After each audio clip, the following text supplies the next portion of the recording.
We are back with another Cats and Rats NHL After Dark here. I'm your host, Kirby Lupo, joined alongside my co-host and producer, Big C's Cesar Lucero, Jim Behringer without the intro because we got to get down to business right away here, and my co-host, Cody Stevens, who is just able to join us here. Appreciate having Cody here because we didn't hear from him yesterday on our live stream. Nick J. Levine is away here today. But gentlemen, let's get into our first topic here right away. Bobrovsky staying here in Florida. Thoughts, Jim? I'll throw it to you here first. Any surprise? I know you've been talking about different options and possibilities here heading up to the trade deadline. Yeah, no surprise here. I mean, let's be honest. He wasn't going anywhere. Look, I'm not going to discount anybody else's reporting, but I mean, Panthers were not shopping him. Panthers weren't going to other teams. It was the other way around. Other teams were calling them, but in the end, they decided not against it because who gives them the best chance to win?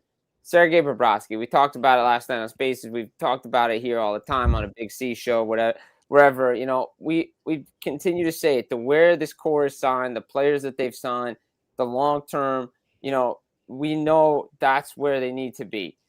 You just look at this group. He's played. This team wants to play for him. The Panthers players want to get him signed. Everybody's talked about they want to make it work. Bill Zito's talked about it. Like, he's part of the team, part of the core. He's part of that franchise lore. He's not going anywhere. It's just a matter of how much. And as I quote tweeted myself yesterday, put my article out, I said, like, look, this is where you start the negotiating process. I never believed he was going anywhere unless somebody made a ridiculous offer. Yeah, he wasn't going anywhere. It just wasn't. It was just the thing is, and a lot of the GMs said this right. And I talked to a couple last night too. A lot of smoke out there from. Look, again, all these guys do as much work as I do. Everybody does this job. It's hard. There's a lot of smoke screens out there. There was a lot of information out there. You had to get through it all. But in the end, everybody that told me that I was on the right track with the Bob stuff, it was 100%. So now question, because we all know that he wasn't on the table. Is there a chance that he possibly was and maybe they met before the trade deadline? Maybe Bob's like, you know what? I know there's rumors swirling around. I don't want to get traded. And then maybe that happened. Do you see that possibly? Because there's a lot of teams out there that are known that inquired for Bob. Yeah, I mean, like the thing is everybody wants to talk about this mid goaltending this year. There's a lot of mid defense too, right? And obviously, I reached out to somebody that I know that knows the GM of Vegas, and I said, hey, if Kelly's a little upset, I'm sorry. And, you just look at the goaltending and you say, okay, if you connect teams, and I thought it would be a fit, just hyper speculating here. But I think Bob had made it clear to management from the start of the season because it was so quiet at the beginning of the year around this. It really only picked up the last couple of weeks. Like, oh, he's in the UFA, all this stuff. Like, you didn't hear a peep out of it at the beginning of the year because he doesn't negotiate during the season. Everybody knows he takes his time. And I think he made it clear that he didn't want to stay. He said he wasn't waiving. A 16-team no-trade clause. Like, he can't go to half the league. And we knew once Nedeljkovic signed his extension, San Jose was off the market. I was never sold on Carolina because I think they like their guys and they have other needs. Montreal, is he really waving to go to Canada? Is he really waving to go to Edmonton? Like, you start going down the list of teams. If anybody was going to do it, it would have been Vegas, but they didn't want to do it. And in the end, it just made more sense to just keep them. Two things, Cody, before you jump in here. Jim, you mentioned the Adin Hill front. I said, don't help Vegas get out of that Adin Hill albatross. So I was like, I'm not sending him to Vegas and they have to find another partner or say to Florida, take on Adin Hill. I'm not taking on Adin Hill. Florida needs to look for a longer term solution than Adin Hill. And I do believe the Pierre LeBrun talk that, they were taking calls up to halfway through the trade deadline day on Friday on Bobrovsky. So I don't believe everything that there was in inquiries and that the Panthers didn't do this. Because, Cody, why wouldn't they come out a week or two ago and say, we're not moving Bob? We never really heard that. Let's just say this. Let's just use common sense here. Like, this is where I think a lot of this Bob rumor stuff comes down to.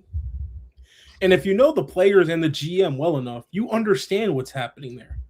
one of the worst things you could do as a general manager is not listen to offers out there. And Zito is a due diligence GM. Even if he knows he doesn't have a shot at the player, he still gives him a call. Hey, what's the price on here? And see what We've happens. seen that last year with Ratnan. Look, he does it with every player. Yeah. Every player they like, it's not out of the realm that Bill Zito will do. Including his own guys like AJ Greer and, Ryan Lomberg and Ratko Gudis. Yeah, like guys that are here or not here, right? But here's the thing. But Bill Zito will not sell low on a guy unless he's doing him a favor. Right. The only guy Zito's really sold low on was Frank Vetrano in 22. That was about it. Mm-hmm. But anything else he does, what he does best by his guys. Look what he did with Jeff Petrie. He sent him to Minnesota, give him a shot at the playoffs, give him a shot at the Cup. Yeah. Even though I think all of us here probably have Minnesota not even in like the top 4 Cup contenders in the West. But still, he did right by Jeff Petrie and sent him to a good team over there, and hopefully they can make a run over there. But with Sergei Bobrovsky and this team was they never made sense to trade him because you don't have a concrete plan after that. It never made sense.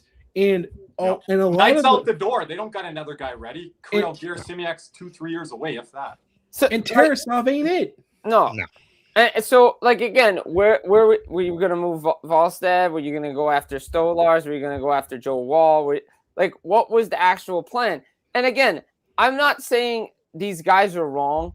I'm just saying what I heard and what I talked to people about. I don't believe because Pierre LeBrun, look, he's good at his job. A lot of guys have been getting flack during this trade deadline season because a lot of information has been out there and everybody puts everything out there. I don't believe the part of the Panthers absolutely phone teams. I think it's the other way around. No. I think teams absolutely phone the Panthers. Yes. Sure. Yeah. I don't think they were actively shopping him because Bob made it clear to them during the week and leading into it, he wanted to stay and he didn't want to get traded. And like Cody's point, as a GM, you're crazy if you're not going to listen to offers. Because let's say San Jose offers you a first-round pick and a player for next year. Of course you're going to want to listen, right? Yeah, but I guarantee you, Bob's 16 teams are all in the West. Yeah. I guarantee you that. So well, he wasn't like I always said, I always hear Merrick and all these guys and say, oh, San Jose is a great fit. He's going to go 3,000 miles away from his family. Yeah, I threw San Jose out there. Yeah, but no, Kirby, but I'm not taking shots at you, Kirby. No, I'm just standing on what I said. I know. A viable option. Hotter take. I understood Edmonton more than I did San Jose. I didn't understand Edmonton either because why are we going to help Edmonton? Yeah, I don't understand San Jose. That's the one. That's the one. No, but again, Edmonton. So Bob's going to go from one team that's playing crappy defense to another team that plays crappy defense? Yeah, I'm not talking to them about Jari or whatever. I'm not Jari either. Yeah, but it's can't be a cap dump team, Cody. We're in a cup contending window. No, it's not a cap dump. It's more of just when I think of Bob, he's a win now piece. Has to be win now. And Edmonton is trying to win now. But we're also you can't take on guys for I know, but in my head, I was never going to trade him because there's you don't have a backup plan. And a lot of the fan base is we could just get Jesper Wallstedt. Jesper Wallstedt may not even be ready yet. He hasn't been a full-time starter yet. He hasn't even hit 45, 50 games yet. And when what we saw last night versus Detroit, Bob is not cooked. And I'm not going to. That was Bob sending a statement to the Panthers and to the fan base. I'm not cooked. I'm not done yet. I'm not cooked, and I think I'm also gonna say this. I do think that looked like Bob relaxed. Thank you. He was relaxed. He didn't.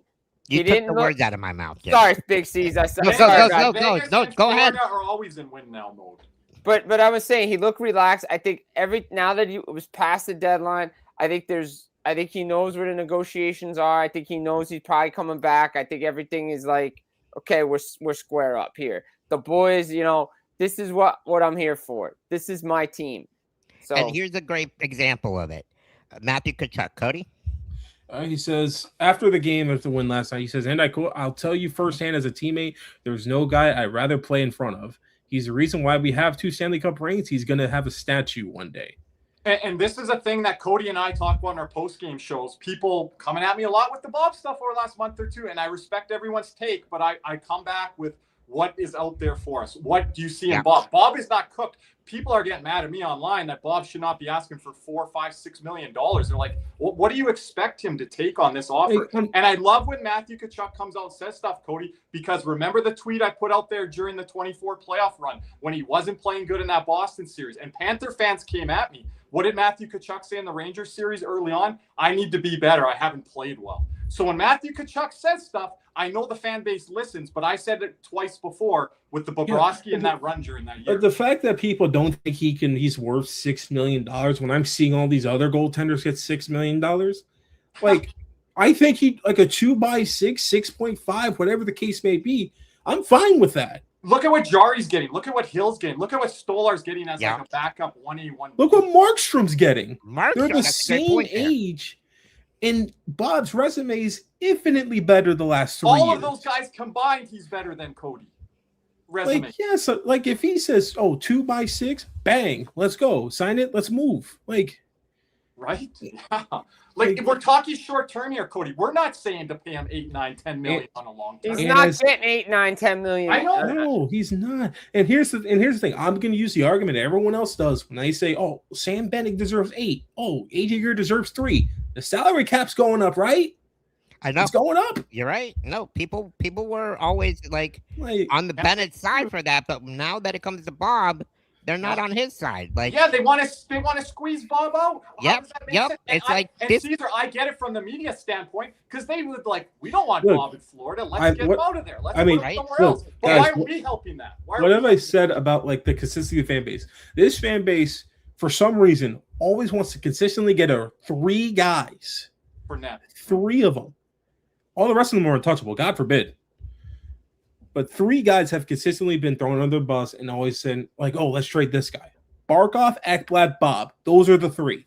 And those have been consistently the 3. Barkov, what the? You have no idea. Where have I been? You have no idea. You have no idea. Where have I been? Idea, yeah. Jim, I have a photo of a comment on Facebook that was like 75 times saying trade Barkov for Brady. All my life, I will send it to you. That's always out there. It's always been. All my life. But anyway, Bob staying in Florida. Look, he's not cooked. You need to bring in a guy to push him. That's where I'm like with you on Jesper Wallstedt. Because Jesper Wallstedt will be ready in 2 years to be a full-time starter. Like, I think that's a good combination. Yeah. And he's an RFA, but if you got to pay him the $3 or $4 million, I'm doing it. I'm sorry. Well, you paid what would they pay Spencer Knight? 4.1. But that was a different story because Knight had the playoff series and then like the whole shebang, all that. So it was kind of tough. And then that was when Bob was going to be looked to get moved back then. It was a lot of uncertainty. Yeah. But I think right now, if you ask the entire league, Joe gave up the 3 out of 4. Appreciate it. Oh, thank you, Joe. Appreciate it, Joe. Thank you so much. Thank you for all the super chats from yesterday as well. I'm not giving up. I'm not giving up. There's still hope. Until the fat lady sings, there's still hope. Yo, fat lady, get it warmed up, baby. Dog, I ain't gonna lie, bro. The windows are breaking. Here's the stats down here at the bottom. I'm going to keep it there until it's mathematically not possible. Then we'll add in the draft lottery. Well, we have 3. We have 3 more losses. Look, I'll say this: Bobrovsky gives you the best chance to win. A lot of chatter coming north of the border about this stuff. People close by, close media, guys I talk to down there, never worried about it. If they're not worried about it, Jim, though, they shouldn't bring up north of the border stuff. It shouldn't be in their conscience if they're not worried about it. I mean, look, people kept texting me, "What do you think about Bob?" And I was like, I don't think he's going anywhere. Like, I'll be honest. Like, what I think where I started, my brain started to go a little bit was like when Carlson got moved. I was like, all right, there's this could be a different headline. Like this could, all right, there's a chance. Like, there's a chance. Like, oh yeah, that happened at 1 a.m. That was crazy. Right. Like, I was like, all right, there's a chance, maybe, okay. But then I texted a couple of people that are like, I wouldn't worry too much about it. I put it at a 5 to 15% chance. I don't worry about things if they're a 5 to 15%. But here's the thing about and this is the last thing on Zito real quick. Ever since the Matthew Tkachuk deal, there have been very few times the rumored thing the Panthers are going to do, they ever do. No. Like, it's very rare. Like, the only time I think that was, like, spot on was Elliot Friedman with Seth Jones. Friedman was on that for, like, a month, and then it happened. Yeah, and I think these guys, just to wrap a little bit here on this, we're going to move on here in a second. You know, insiders, you know, maybe they didn't have a good day yesterday in Elliot Friedman. I saw those tweets out there, but I still think they do good work, and I trust the top insider guys. And you're not going to get everything right either. And a lot of that noise was out there, but the organization could come out and say, we're not moving Bob too. You have the option to do that instead of letting that noise manifest. And that might have came from Bob's camp a bit as well too. So. Well, I really think most of it did come from Bob's camp. I know because I reported earlier in the week, a lot of guys that covered his team heard the same thing. Didn't want to go anywhere, wasn't going to leave, and he just knew he was going to take a lesser extension, less money. But guys, want to move on here now? We'll go to Nazem Kadri here, back in Colorado. Wow. I can't believe y'all guys. I didn't know this till after. Y'all can't end the live stream until there says there's no more moves left today. Well, they wanted to leave. I mean, God, who's they? Probably. I think it was a pretty good time to wrap, but there was more deals that came in after than people are accustomed to. There was a lot of things been said out there, like this was a trade deadline, and Cody, I know you're going to mention it here on After Dark, the reasons why, but a lot of those deals rolled in well after the deadline. But Nazem Kadri is once again a Colorado Avalanche, and I think it was him and a 4th round pick in exchange for a 1st round pick, Victor Olofsson, I believe, and then some other cannon fodder. I think Caesar has it there. We can share it there. And then Kadri is 20% retained. Mm-hmm. So, Jim, what were your thoughts here? I thought Colorado was always a front runner for Kadri. Always. We didn't call them the winners, which we're going to get into here in a little bit, because we did not see this Kadri move come in. But they got the Nicholas Waugh deal done from Toronto because they didn't think they were going to potentially get this done, and then they get both centers. Now they're 5 centers deep at least. I mean, I'm going to say this. When it's obvious, it's obvious. Once they made the move to send Samuel Girard to Pittsburgh for Brett Kulak, that kind of told me that they were trying to go get Nazem Kadri back. I think the issue became how much the Flames wanted to retain. Right, we always the thing was Flames didn't want to retain, and it had to be a package they couldn't refuse, and it's a good package. They got a really good package. Whether they signed a player or not, it doesn't matter. But they got 1st round picks out of it, 2nd round pick. Like you got Victor Olofsson. Look, Kadri back to the Avs was always the case. He even talked about it on TSN yesterday. They were up on, he's saying, up on the top of his trade list, place he really wanted to go. Just made sense. They got him they get him at $5 million, similar AAV now to Vinny Trocheck, who's out in New York. And look, it was obvious. Like immediately, like I said, when the Girard trade happened, I'm like, Kadri's coming here. And then I talked to some people yesterday after the deal was done. He forced the Calgary Flames to make that trade Friday because he was told it was at the finish line Thursday night. It didn't get across the finish line. Ownership, Don Maloney, whoever's running the ship there. He went to the team on Friday and said, you got to trade me to Colorado. That's the only place I'm going. I don't care who else you're talking to. You had the deal in place. Why didn't you get it done? They pushed it over the finish line. And it was very tight there. That's why they went to go get Waugh. Otherwise, I don't think they would have got Waugh there on Friday. No, and I think once Kadri forced the hand of Calgary and it helped facilitate this deal, and they backed off on the retention, and they got 20% retained over the next 4 seasons. I think they were able to get that done because Colorado couldn't take on the whole salary, and he didn't want to go to Carolina. Montreal tried, but they couldn't do it, and like Colorado was his number 1 choice. Good point there, Jose. By the way, I'm going through the chat here. And let's be real here. Colorado has the best center depth in the NHL going into these playoffs. Yeah. It is not even close. Nope. McKinnon, Nelson, Kadri, Waugh. Check out these numbers, gentlemen, in the last couple of years. Well, I mean, Nazem Kadri's been a consistent guy ever since he actually got traded from Toronto, I feel like. He started to put up those offensive numbers, I would say, even at a higher clip. Because they needed him to be a number one center in Toronto, because that was before Matthews and Nylander and Marner. They were devoid of talent there. What did they have there? Bozak, Kadri. Who was the other guy, Cody? James Van Riemsdyk. Mm-hmm. He was a winger. Yeah, I'm trying to think of their top six, though. There's a few other guys. Bozak. Lufel was a winger. Lufel might have been cooked by then with injuries. Yeah. But again, Leo Komarov, but he was a winger too. Uncle Leo was there. He's more of a top nine, but there we go, Uncle Leo. Yeah. No, he was playing second line minutes though. He was second, third. Yeah. Oh, but that was when Kasperi Kapanen was good. Oh yeah, they had the young guys in there trying to get them established. Yeah. Brian Boyle was there for a cup of tea. Mm-hmm. Damn. Well, I'm really blanking right now. But Caesar, I also have the playoff numbers there as well. We talk about this, Jim. I knew we were going to have you here today.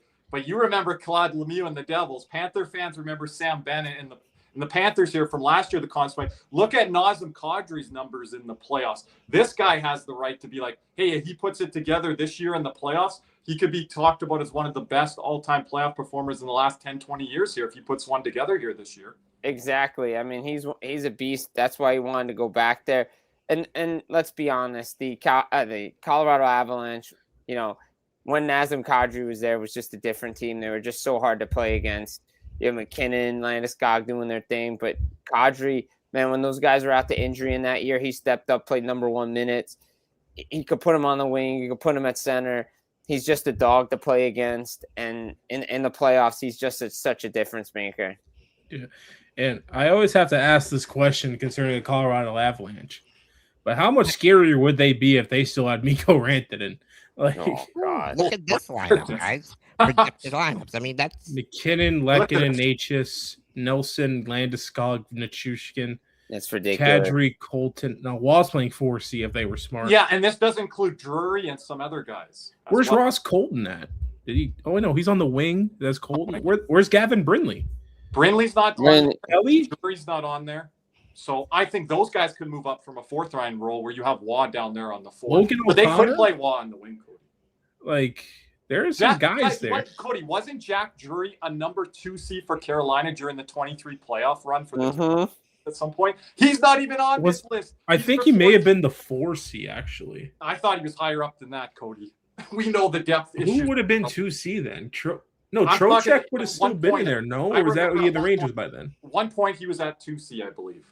But like with this, it might have been. But I'm trying to remember.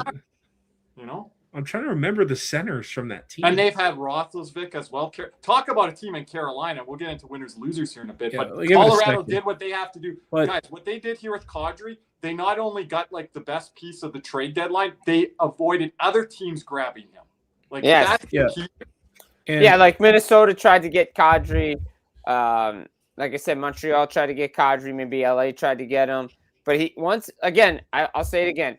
Once he knew Colorado was in play, he wasn't going to go anyplace else. He told Calgary, trade me to Colorado. And he loves it there. So. Oh, yeah. I mean, you could already see his reaction. But the one thing about Colorado in this trade deadline, I looked at their lineup or whatever, they are banking heavily on Sam Malinsky going forward here. Yeah. Because, look, that defense core outside of Mataves and Makar, like it's kind of just like it's okay. Like their second pair right now is Manson and Brent Burns, which is in terms of second pairs in the NHL. And then your third pair is Belinsky and Kulak, which is a pretty good fair pair, but it could be hit or miss some nights. I think they got some shutdown guys there, though, Cody, for sure. 2-3 shutdown guys. Yeah, but I mean, like, Malinsky's got to carry the puck, though. Okay, but like when you have Makar, he can take away from another guy or two trying to produce offense from your back end and be able to puck move. So, like, I think, like, having the defensive guys in there are more important than what they've had in the past. It's just their forward core I drool over, but their defense core, I'm just like... And I know you're not high on the goalie, Blackwood, but I don't mind him. And I think he's okay. But you don't think Minnesota has question marks on their soft defense? Oh, I know they do. Like, Well, that's and look at their depth down Dallas the middle. has trouble getting it out No, of their Minnesota's- zone last year against Edmonton, Jim. And Well, in the neutral. Dallas can't play against Edmonton for some. Well, Dallas can't play in the Western Conference Finals period I for was some gonna They can't say, reason. move the puck. They I don't haven't know. won. I don't Haven't think even they've gotten there yet. I think the last time they won the Western Conference Final was 2020 in the bubble, And then And they it- lost 3 consecutive times in the Western Conference Finals. and the last time they won a Western Conference Final was in a full season was 2000. The Cup. No, wait. Was Yeah, was them losing to 2000. New Jersey after that Cup or before that Cup? After that cup, When 'Cause they Jason, went when back Jason, to- 2000. they went back Yeah. to back. Yeah, they went back to back. That Yeah, was when when back to Arnott back. ended it. Yeah. but like they're like I know this is what I call the Stars now. They're the new age San Jose Sharks, where they make the conference finals but lose there every year. Because remember, the Sharks lost to Vegas, they lost to St. Louis. Like, And they made Dallas the cup went to the final and cup lost to against Pittsburgh. Dallas at least is. I mean, they made the cup final in the bubble, but you know, but That's it's, an but you got to get over the hump somewhat. I mean, Stuart Skinner shut him out back-to-back games. Yeah, no one saw that coming. I mean, look again. I'll say it: when the defense for a team is playing well, it helps the goaltender because then the goaltender can focus on stopping the puck. Yeah. Jeez. We have a Panther question here before we do move on from Cadre. If you guys have anything else from Rock and Roll for you here, Jim. Thoughts on AJ Greer? He did not get moved at the deadline. What are your thoughts on him extending with Florida? Yeah, I'd give it a high percentage. I think he's going to stay there. I think Zito likes him. Maurice loves him. From all indication, he loves him. So I would think they're going to get something done. You know, maybe 1-2 year deal, something. So I mean, he'll get a pay raise of what he's getting now, but it'll be enough for them to make cap moves, and he'll be fine. Yeah, I think he's probably going to be right around 1.5. That's what I was thinking. That's what I was. The number I was throwing in my head. That's a bargain if he's taking that. No, I mean, because you got to look at Zito's like history here, and the reason I thought he was going to get traded, Zito does not like paying his fourth liners more than $2 million. Hell, he doesn't like him paying over $1 million. Let's be damn honest here. Like, look, the only guy on the fourth line that Zito has signed for at least $1 million was Kevin Stenlund. Like that's it. And he didn't bring him back on a deal. Lorentz was making the minimum. Freaking Green making 900,000. I think on a 2-year deal at 1.5, I think that'd be fair. Is Greer leaving money on the table then? Because I think he can get upwards. I think he's leaving plenty of money on the table. Look, I think they want to keep him. There's a reason because Zito said there was offers for him and they didn't pull the trigger. So, but I think Zito wants to keep everyone that he brings in because most of them are good. 80-85% of the guys. And if you listen to Zito yesterday on his thing, he basically is like, yeah, it's just one of those years, and I believe in this group. This group is owed another shot at this thing.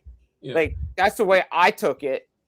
Yeah, and here's the thing. I think he just has to get another 4C.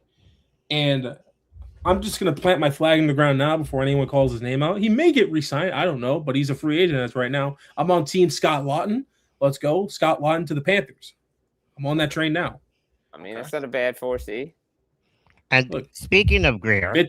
It's Panther style. Greer will be at Caneswear tomorrow. A little bit of adjustment. It was supposed to be Sandusville Manis, but we all know he went down to the AHL. So he will be replaced by AJ Greer. So if you guys in the chat here in South Florida want to meet AJ Greer, he will be at Caneswear tomorrow from 4 p.m. to 5:30 p.m. I will be there as well. Bring your 2 stuffed animals. 2 stuffed animals? Two stuffed animals with the tag still on it, I'm pretty sure. Is that still up with Greer? Now, not 100% sure if we're still doing that. Oh, okay. That's why I wanted to bring it up. Keep an eye out on my social media. And on Caneswear, we'll be posting that later tonight. But I'll let you guys know on social media. So and Kirby will retweet it as well. Soon for the signing. Yeah, so they're going to reschedule it. They're still going to do it with Sandusville Manis. They'll just redo it when he's back here with the organization. And really quick caveat, this Vilmanis demotion, it is not a demotion. It's just so he could be eligible for the Calder Cup playoffs when Charlotte does make it. It's more hockey for him, more development for him. Which is a good thing. Yeah, it's nothing bad. He's gonna get called up right back up pretty soon. Like Maurice loves the guy. It's I told you, Cody. He might say. look. I didn't expect him to freaking leap Mackey. That's what's shocking me. No, I'm going to say this, Caesar. No one did. We brought Randy No. Moeller on before the season started. He was like, commentator no. for the Florida Panthers. He would only mention Mackey Samoskevich. I said, give me another name, Randy. He didn't even give Bill Monster. No, nobody knew. No one And expected this. Nobody, but like watching him the first 2 games. Shout out and Jamie. I'm like, this guy, Jamie. this guy has something, and you know, I'm not saying like I know hockey like everybody Look, else. I'm not an it's the expert. one. No, I wanted to clarify it across the board. No, Yeah, no, none of us. Except Jamie. The only guy that was on Silverville Madness from the day he got drafted was Jamie P. Waynes. Yes. Shout out to Jamie. Yeah, all the way up in Ottawa. Sure. Yep. But boys, moving on to our next segment. I love this one because the winners and losers in the NHL trade deadline. Let's get the one winner out the way. Colorado. Yeah, and it's crazy because I think we talked about it after the trade deadline, before we ended the show. Colorado was actually in the loser spot because they didn't make any deals. We're like, they have cap space. So crazy how that ended up turning out. Even with Kulak and Waugh. I mean, I don't know if I would have put him in a loser category. I don't know if I would have put him in the winners category. so maybe like in More like between. not enough. I would have put him in the not enough category because look, from the guys I had spoken with, that out in Denver, they always had said they needed a 4th line center, and that's what they were looking for in depth on D. That was what what roles were. But I think once Kadri became available, they went to go get him. Yeah, and I honestly would have put him in the same tier like Florida was when we got Tarasenko that one year, where it was just the one move and that was it. Like they didn't need to do much, really, in my opinion. I'm scared a little bit on the Colorado front because I've been on them all year, and with this pick, it cemented my Stanley Cup pick as we made our picks last night on our post-game show. Our girl Lex wanted us to get our picks in, but you get a team that makes the biggest move or the most moves. They don't always win the cup.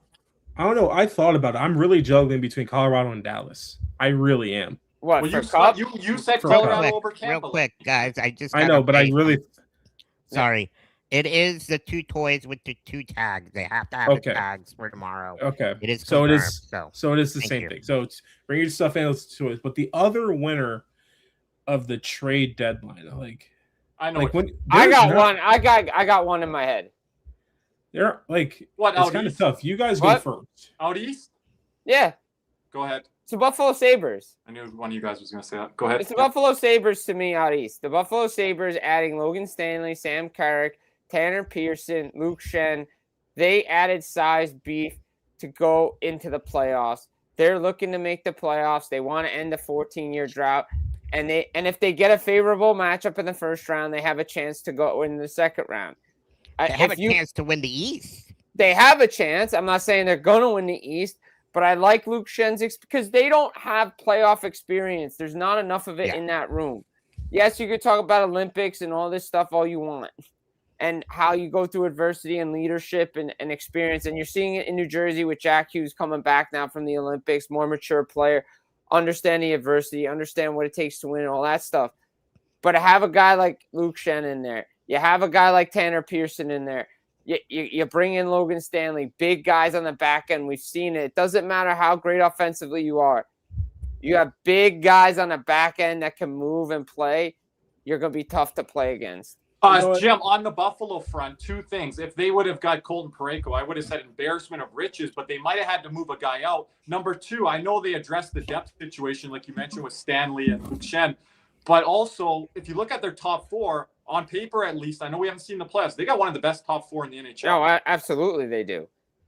Like they got a sometimes number 1 guy. I think, like I was going back and forth on this. Like there's a part of me that says, is this like the Leafs when they did too many moves and it didn't work out? Okay, yeah. But I still like what Yarmo's doing, being aggressive, because they were never this aggressive under Kevin Adams. And it's been 14 years. Now, hey, move over, New York Jets. You're going to take that spot from Buffalo Sabres in purgatory, the most futility in professional sport. And be dead honest with you, the Jets have no way out of it. But I have a different winner for this deadline. Really just thinking about it. Give me St. Louis. I think they had a hell of a deadline. Oh, on the sellers front. Yes, on the sellers front. I think St. Louis did a damn good job somehow getting really good assets for Braden Shen. Like I never would have thought in my million years they would have got a first round pick for Braden. They were asking for a first round pick for Braden Shen last year. But they were looking for it last year too. Yeah, and they never got it last year. Were they looking for first round last year or first round plus last year? The package that the Islanders gave up this year was the same package they wanted last year.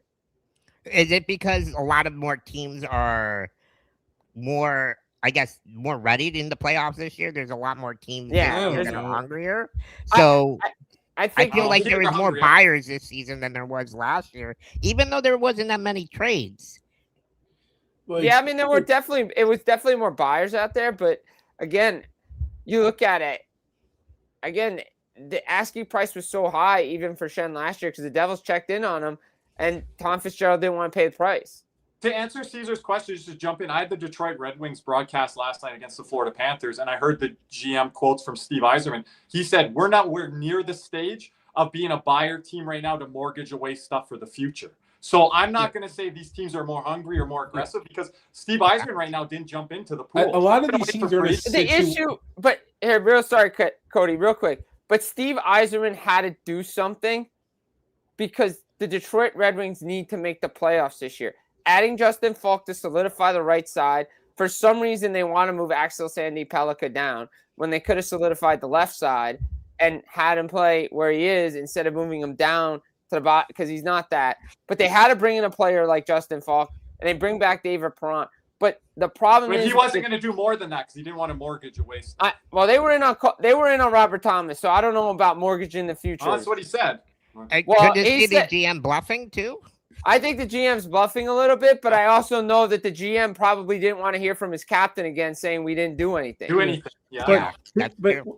But look, but here's for me why St. Louis is such a big winner. Look what they moved out. They moved out Braden Shen, Justin Falk. What did they get? They got 2 first-round picks in this year's draft, That's 2 key. third-round picks in this year's draft. The last remaining year of Justin Hall, well. They got a 6'7" goalie prospect from the Islanders, and Jonathan Drouin, who could be a solid winger if around Robert Thomas. They both have speed, and they both can do something together, I believe. With Cody there, I just want to squeeze something in. I'll squeeze the Leafs into the winners column, but what Cody mentioned about St. Louis, Toronto wasn't able to get any current draft picks for 2026. No, because I don't think a lot of teams. Well, the problem is the Leafs probably looking to get 2026 picks, and everybody had their 2026 picks tied up in conditions, probably. Yeah.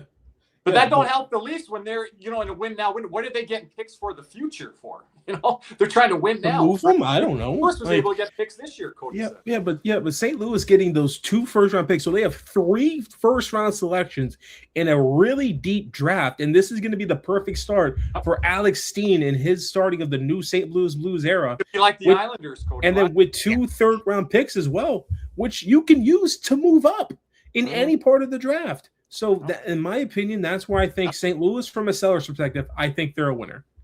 Good one there. No, especially the current picks. I like that because I really like this draft. And then, like partial winners, like I thought Anaheim getting John Carlson, that was a good move by them. I really like that move. Kind of talking about winners here. The last 3 years, the 3 Stanley Cup champions the last 3 years traded for a captain. And look at what they ended up winning the Stanley Cup. Now, does this say true this year potentially happening again with Quinn? Yeah, I didn't share that picture with Caesar, but I knew he would find it. No, and hell no. Very low probability.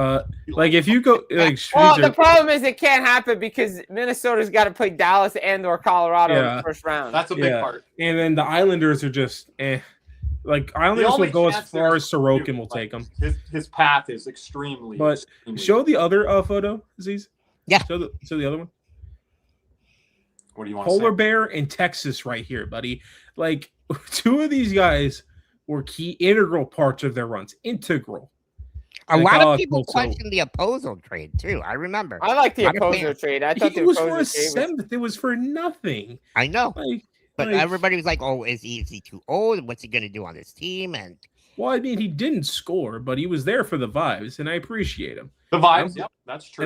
And I'm glad he was able to play some games when he was. He played in Game 7. So and you know what? And he gave us some juice in that game. That fourth line was pretty good.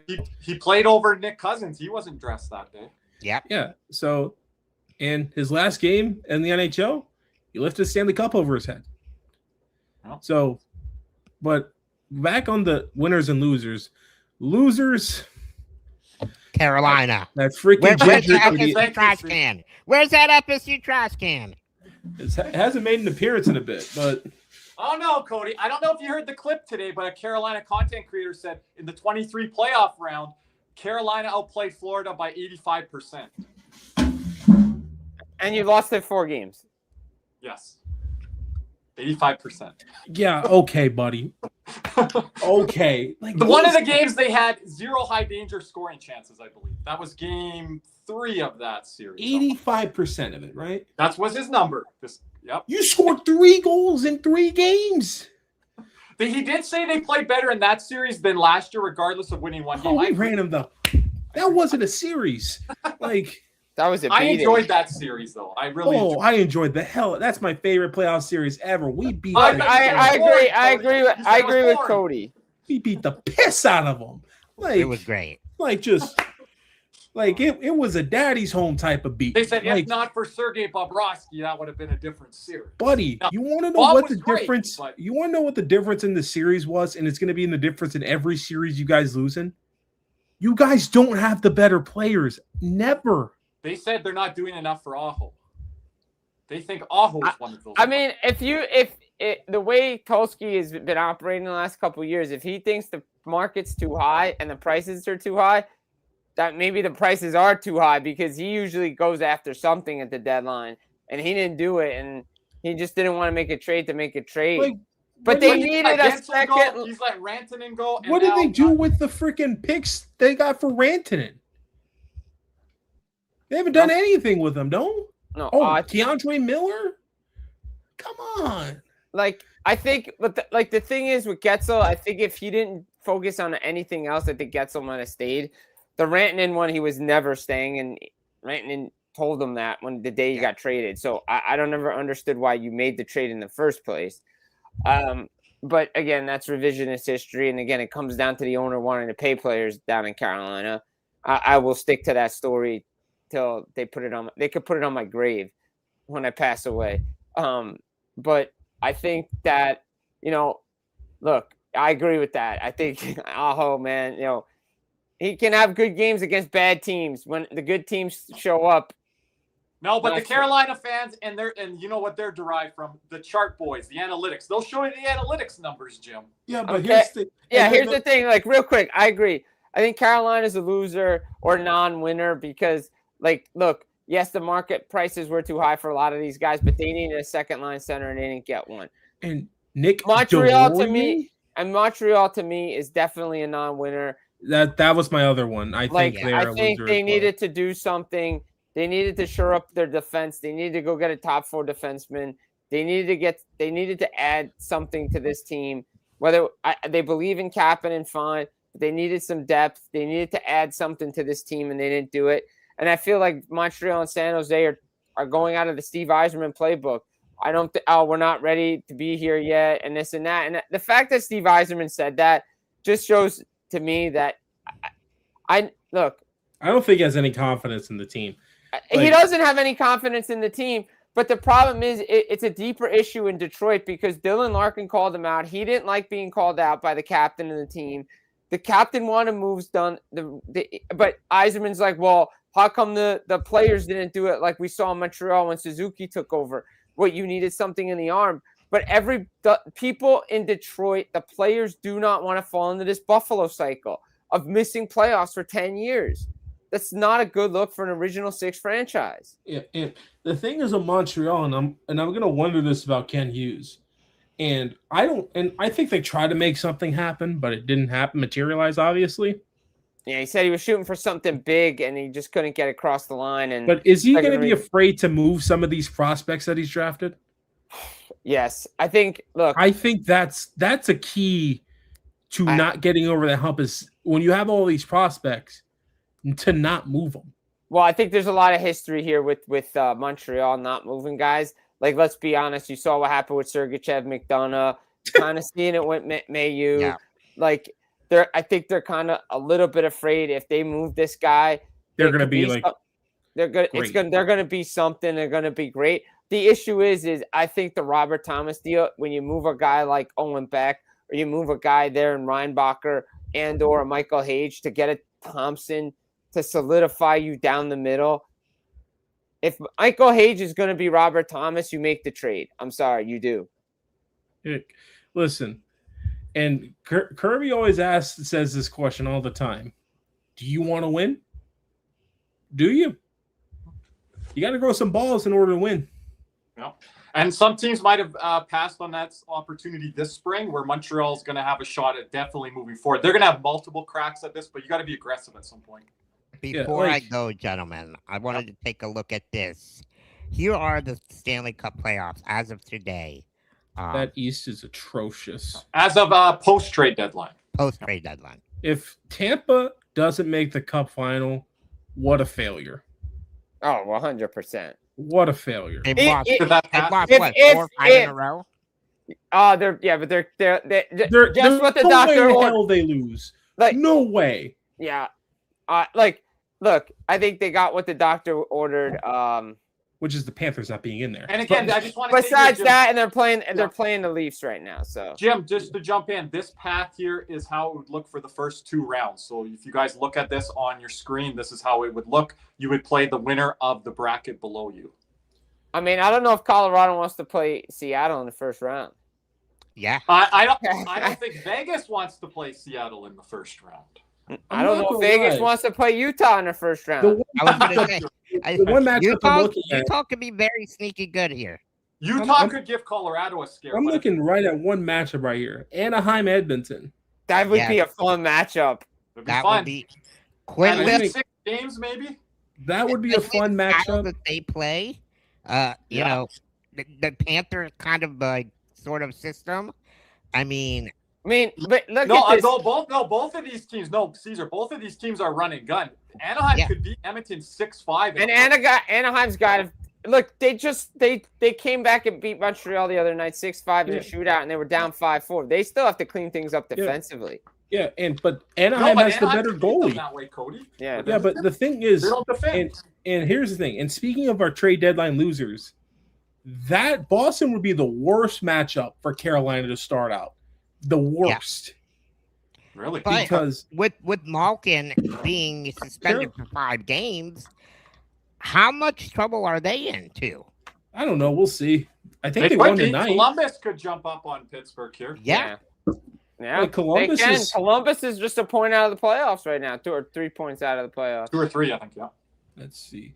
Columbus is tied 2-2 with the Mammoth right now going into the 3rd period. That's a big game there. Habs and Kings are tied 2-2 going into the 3rd period. New Jersey and Boston won today, right?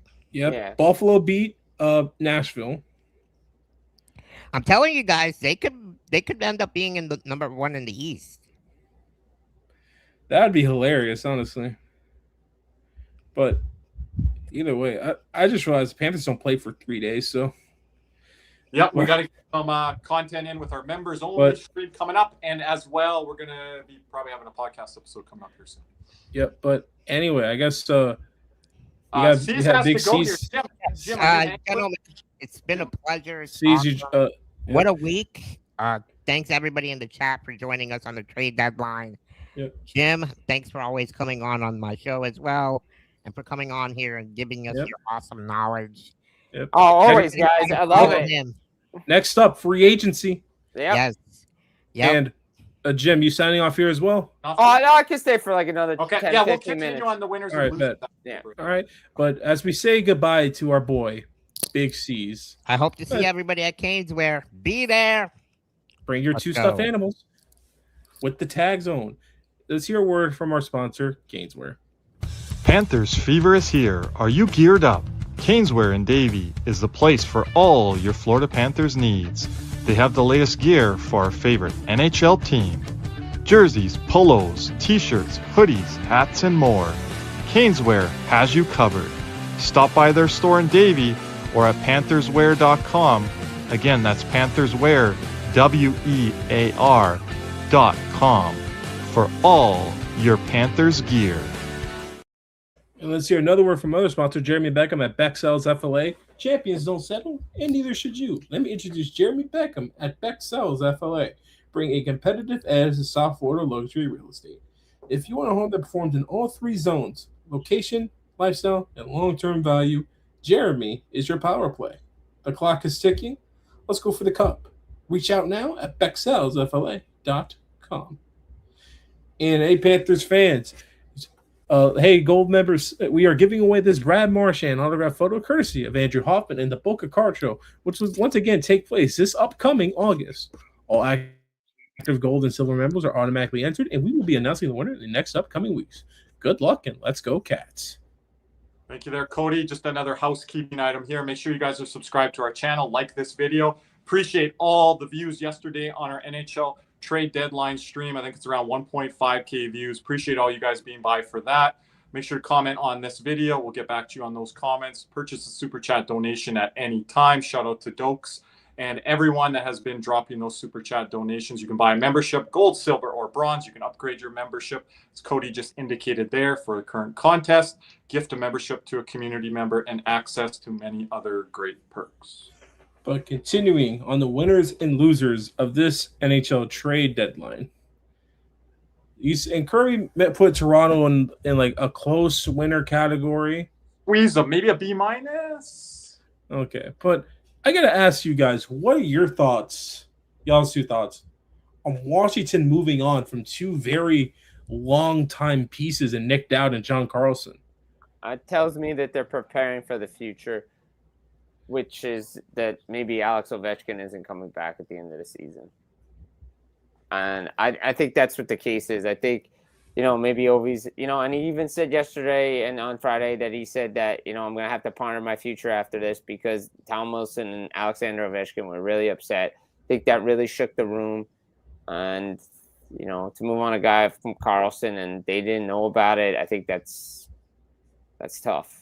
And I think Washington's trying to do a retool and on the fly like they've continued to do it. But I think they want to get Cole Hudson up. I think they want to bring some other players up, and I think they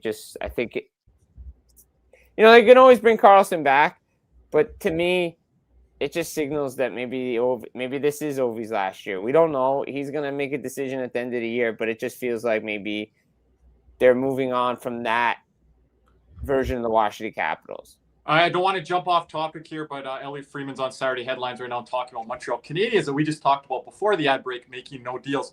But Jim, sometimes you have to look for Easter eggs. And I thought a big Easter egg for me was the day before or whatever day of the John Carlson trade as it happened after midnight Eastern time. He was in the promotional video where they were showing their cherry blossom jerseys. So sometimes do things accelerate so far along on these deadlines that even caught Washington and certain management off guard that they were going to move him at that point because, that doesn't usually happen when you're promoting players and things like that.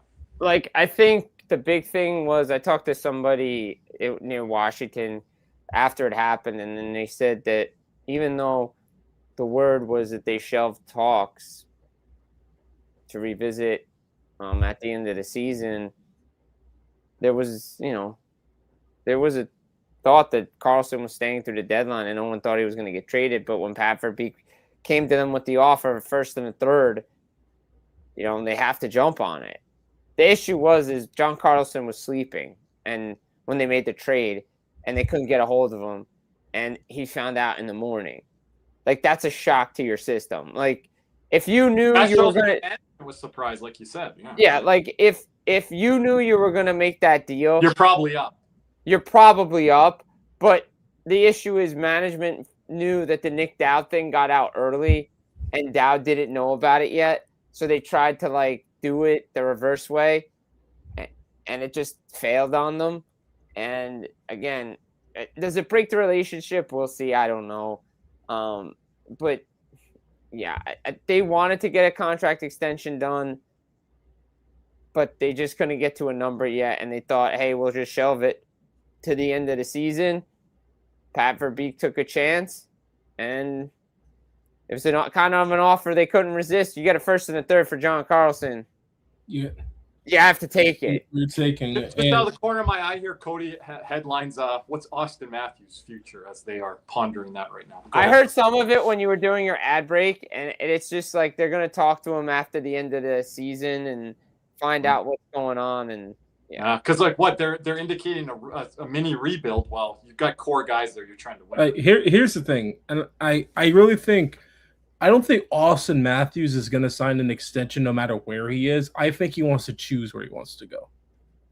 Yeah. Oh, I think so. That's why he signed the deal that he did, Cody. Or he wants to get traded to a place he wants to go. That could happen too. It's a little harder because we talked about yesterday on our live stream, Jim. 37% of players in the NHL have some form of no trade clause. That's got to be up from years gone by. Oh, no. Well, even Elliott said on headlines, he's like, he's got a feeling that there were even more trades that were vetoed out of St. Louis because of, that there was more. Well, yeah, because of all the trade protection, and I do think there's been a couple that were vetoed and by the teams don't want to Devils. let that get out because the guys are still on the team. Right? Well, I mean, this is the whole New Jersey mess. I'm just gonna throw this out there to people that want to listen, and I know you guys do, but to the fan bases, I do know what I'm talking about. And I do know, and I have good information. I told you in July Dougie Hamilton wasn't getting traded this year. I told you had a 10-team trade clause, and I told you about the signing bonus. It didn't go anywhere. They'll try to revisit it in the summer. They'll try to do it to upgrade their top 6 forward, which they've been trying to get since the summer. Tom Fitzgerald made that clear. He's been trying to upgrade. Whether he had Hamilton on the block or not, he's not going to say. He probably was out there, but he probably vetoed a bunch of trades. Because he has a 10-team specific list. And, oh, by the way, what I've heard other people say, which I've been saying for the last 4 months, the signing bonus was an issue for a lot of teams. They didn't want to pay him $7.4 million on July 1st. Let the Devils do it, and then we'll make the trade. Unless there's something they can't offer, they can't refuse at the draft, or they made a wink-wink, nudge-nudge deal with a team that come July 2nd, the trade's going to go down. Look, they like him, but again, the speculation around them trying to clear cap space, trying to make moves, like Simone Nemich's name was out there. Jonathan Kovacevic said in a median scrum that he didn't want to leave. So when you have 13 players that have no trade or no move clause, it's tough to do business. Yeah. Hey, and Kirby, quick question for you. Out of the 6 defensemen that New Jersey has that is signed beyond this year, who's the only defenseman that does not have any trade protections? Luke Hughes. That's why I asked Kirby. You knew it. Would that have been your answer, Kirby? Does Kovacevic have that? Yes, he does. I need help. Got it. What's their depth, guys? Jim, name me their 5th or 6th defense. Oh, Kirby. Jim is right, by the way. It is Luke Hughes. I was leaning there. Who's their 5th and 6th? Who's their bottom pair? Siegenthaler, Kovacevic, Brendan Dillon, Brett Pesce, Dougie Hamilton. Brendan Dillon does? That one surprises me. Brendan Dillon the has only reason Luke Hughes doesn't have trade protection right now is because he's not eligible. Why does Brendan? That would have been a guy that I would have leaned to on that list, but I might have went Dillon over Hughes. Kirby, you may walk out when I tell you this. Brendan Dillon has a full no trade. Oh my God. but I guarantee you, I think he does some to, goofy things out on the ice. He reminds me of Jason Demers. I think he'd be willing to go to certain places. Does he remind you of Jason Demers? You remember that guy? A little bit. But he's tougher, but he's a little goofy out there on the ice. No, you know who he reminds me of? You know who Brendan Dillon reminds me of? Chris Russell. Like, it's just like, that's who he reminds me of. That nails? You think he's that hard? No, Dillon's a tough dude out there. Dillon is good for this. Chris Russell would eat pucks for breakfast, though. Dillon's good for this room. I don't think he would go anywhere. I think Siegenthaler, if there's a guy, Siegenthaler and/or Hamilton would be guys. I've been trying to ship off Siegenthaler and Hamilton for your team that you covered, Jim, for years. Even Kirby, even the backup goalie has a no trade. Wow. Oh, Allen. Well, they got this was a question we had last night in our post-game Spaces show. Do some of these guys? I think it was Carly that asked this. Was a good question. Some of these guys get lesser AAV on their deal because they get this trade. Yes, That the case yes, with Allen? yes, There we yes, go. I'll tell her yes, that one. I'd rather pay them more AAV, to be dead honest with you. yes. It's because they get less AAV. So they compromise on the AAV and they get the trade protection. So Jake Allen is a perfect example of that? I wouldn't say perfect example of that. I think he's a backup goalie making a 1.5 million or something like 1.8 Oh, I million. thought it was a bit more than that. Okay. No. Like you go to I think. But he would have got, what would Allen have got? 3.25? He left a lot of money on the table. Yeah. Yeah. So I guarantee you Edmonton who are would have other examples? I guarantee you Edmonton would have thrown $5 million at him. What happened? Yeah. Kirby? No, I say, who are other examples, guys, of that? Of That would have left money on the table because they got a trade clause from their team they stayed with. Pierre-Luc Kovacevic. Dubois? Pierre-Luc Dubois. Who did you say? Kovacevic? Kovacevic. Okay. Yeah, Dubois is a full NMC. Kovacevic didn't do himself any favors, though. He played good at the start of the season, or was it last year or whatever, or 2 years ago, and then he got Last the deal. year. Last year he got hurt in the playoffs and he hasn't been the same since. But he got that deal, wasn't it 1 week into the season after coming No, back? he got the deal at the trade deadline last year. Trade deadline, okay. Probably Riley Smith. Riley Smith's one. Okay. Aiden Hill. Aiden Hill's definitely one. Oh, he could have, you're saying he left money on the table? Wait, maybe Oh, I'd be like, you're not getting the clause and you're not getting JT Miller, JT? Okay. Vladislav Gavrikov. Oh, I definitely know. You're two naming guys. high level guys. I think there's two guys I know that left money on the table that could have gotten more money if they decided to leave. Like, okay, guys, I'm talking about guys that are like from the 3 million to 5.5. That you're wondering, why does this guy have a trade clause? Ross You Colton, mean like Arturi Lehkonen, Yeah, like Logan O'Connor. What? Colton? What's that? Eric Holla. Eric Holla has one. Oh, okay. I think Eric Holla has one. Okay. Marcus Foligno. Marcus Foligno has one? He has a full NMC. Jason Dickinson had one. Matt Zuccarello.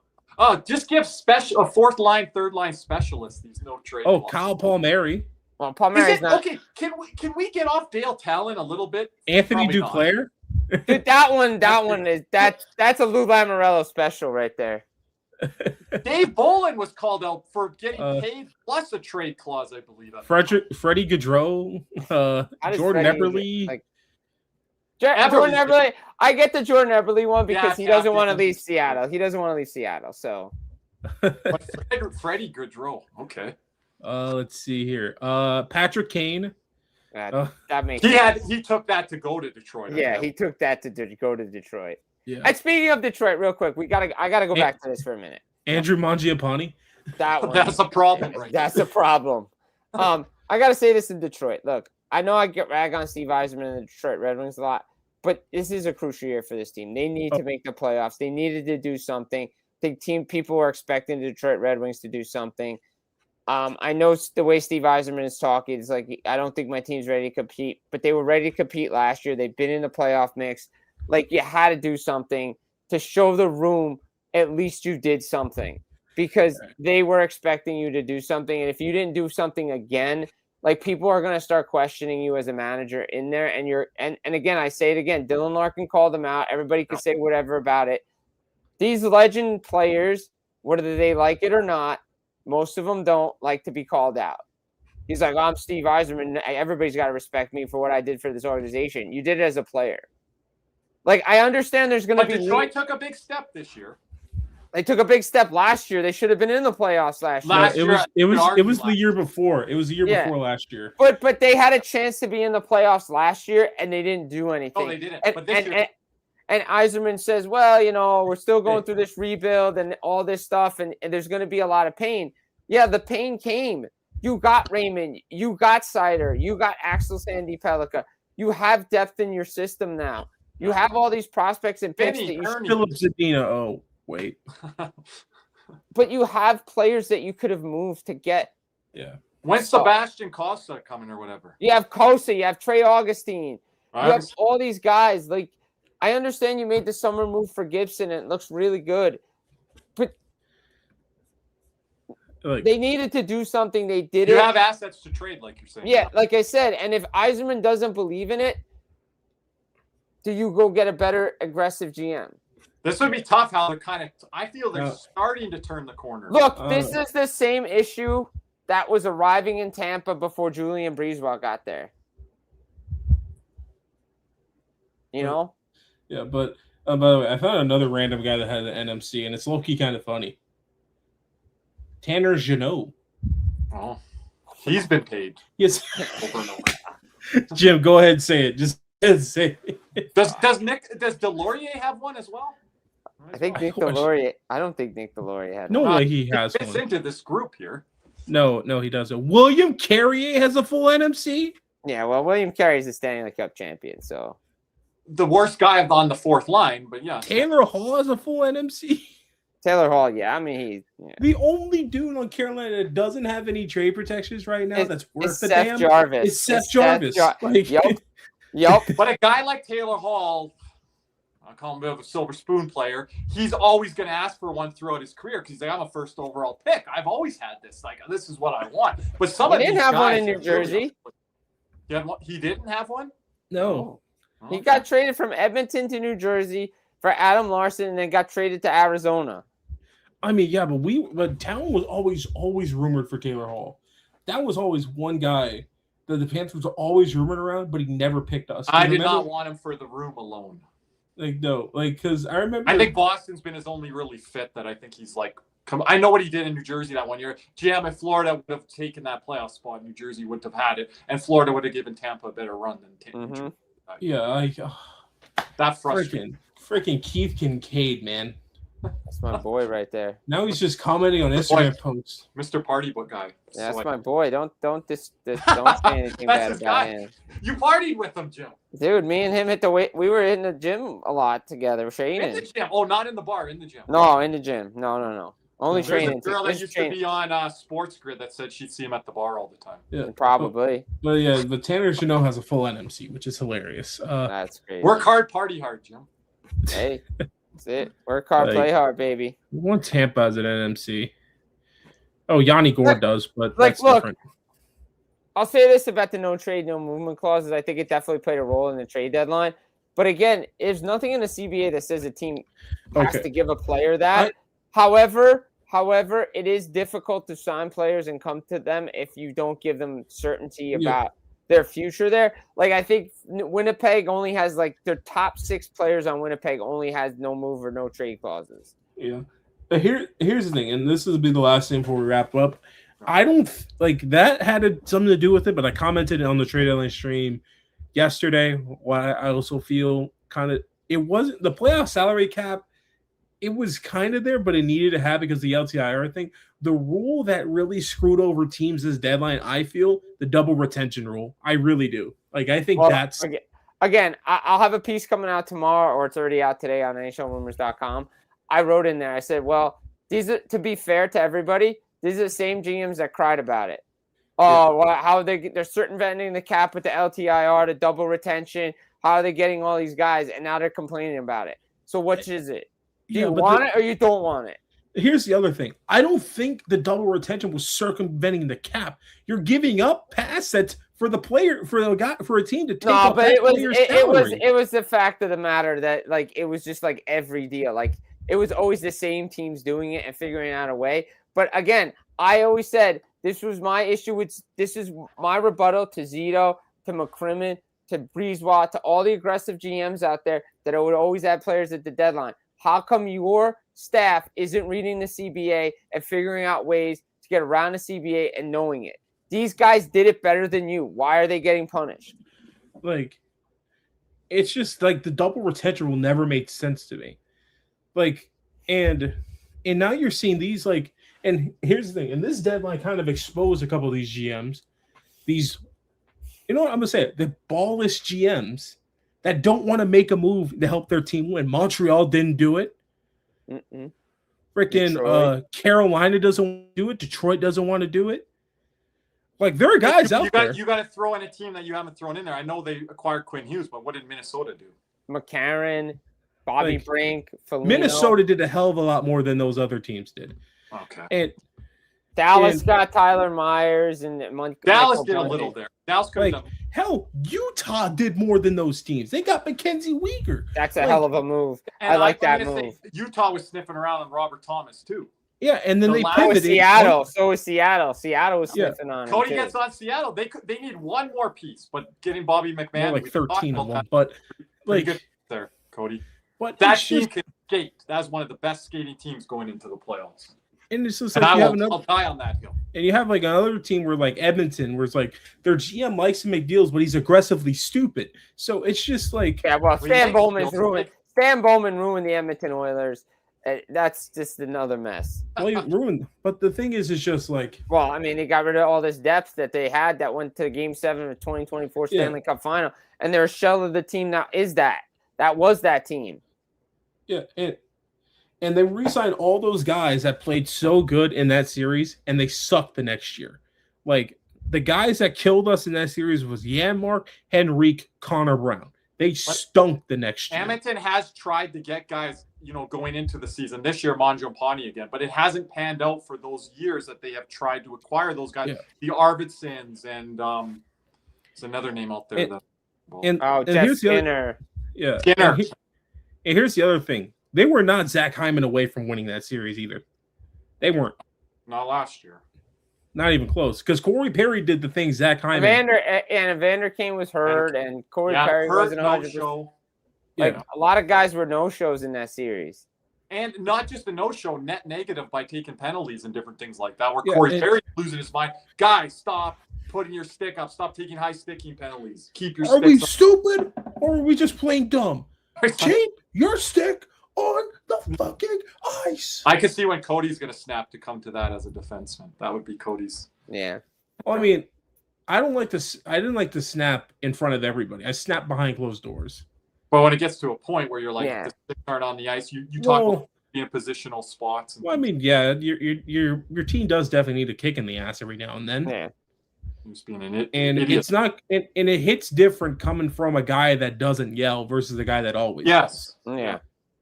And like it's like, and that's why Paul Maurice picks his spots, and like every time they pay his way back, like, oh, snap on him. It only works when you do it at the right time, buddy. Yep. Mhm. If you snap on me every game, I'm gonna get tired of it, and I'm just not gonna listen to you. Right. Exactly. But if you snap every now and then, but Jim's got to wrapping go. up here. Jim's got to go here. So Jim, shout out to you for helping us out on our trade Yep. deadline show yesterday. Let everyone know where you can follow you and what's coming out for your articles and everything. Yeah, so follow me, Full Press Media Substack, NHLrumors.com as well. At Jim Berenger, obviously on Twitter. Full Press Hockey, follow me along on YouTube. Yeah, just a lot of stuff coming out. As we post trade deadline, maybe dropping some things in Monday, but some stuff, Devil stuff coming out tomorrow. Obviously, Panther stuff, just little tidbits for everybody from what's going around. And now it's nice, relaxed time, and get ready for the push for the playoffs, and Yep. Get We're ready. going to have Jim back on here down the stretch as much as we can, Cody. We're going to go a little later for After Dark because we're getting into playoff action here and down the stretch and things like that. And so we can kind of all work our schedules in. But whenever we get Jim to come by, it's always great. Yeah, yeah, always a pleasure, guys. I but- appreciate Jim, being part of this appreciate it as community. always. Thanks, Always Jim. good. Take Yeah. care, everybody. Okay. So, but Jim, I mean, wrapping up here, that's I'm Kirby, but yeah, go ahead. But- Wrapping up. I don't got much else, Cody. Anything else that you want? no. We probably gonna record a new podcast coming up pretty soon. Yeah, we have to. Members only stream Monday nights, so be there for that. Yep. I'm going to have our guy Jeremy Beckham, maybe some others drop by for that. Yep. And then, but I mean, listen, I guess we're just kind of wrapping up this, trying to just see how this Panther season's gonna wrap up. I don't know if I can really give Bill Zito a grade here for the trade deadline, just like in 22-23 when he didn't do much there and the Panthers went on their miracle run. But going to see if he's keeping the band back together here and bringing Yeah, back. but it's a bit more understandable why he stood pat this time than he did maybe back then. Yeah, I feel that. And he sold the one guy that needed to be sold or whatever, and Jeff Petrie got something back for him. And if Minnesota wins 2 rounds, he plays half the games. It's a Yep. 5th round pick. So I mean, and to lose one of Greer, Bobrovsky probably won't be both, I'll say, but it could be. But say you lose one of them for no assets back, well, then it is what it is, I guess. You made your call at the deadline to not move on from them. Yeah, so. but No. I mean, just like not much really Zito can really do. He listened to the offers, didn't like any of them, and so It would be great to hear what they were, but I'm pretty sure it may have been like 3rd round picks, 4th round picks, maybe for Greer. if it wasn't more than that, then I'm fine if they're standing pat on it. If it was a 2nd or higher, then I wanted him moved for that asset. Yeah, and then Bob, I just think it was a very high price, and I think Mackey's going to be moved in the off season. Which you're going to get a compensatory pick, maybe. I don't know. We'll see. Depends how the rest of the league views him. Because the other team has to be able to negotiate with him as an RFA. Yeah. But anyway, wrapping up here tonight. We appreciate everyone here for watching here tonight. Once again, stay tuned for that Caneswear AJ Greer. Remember, bring stuffed animals with the tags on them. You get a free photo with the man himself, AJ Greer. And then shout out to our sponsors, Caneswear at Jeremy Beckham. Make sure and also to buy your memberships now, gold, silver, bronze. We appreciate them all. And they're all down below. But anyway, signing off here for the absent Nick J. Levine, Big C's, our boy Jim Behringer, Kirby Loophole, and myself. We say thank you. And as always, let's go Cats.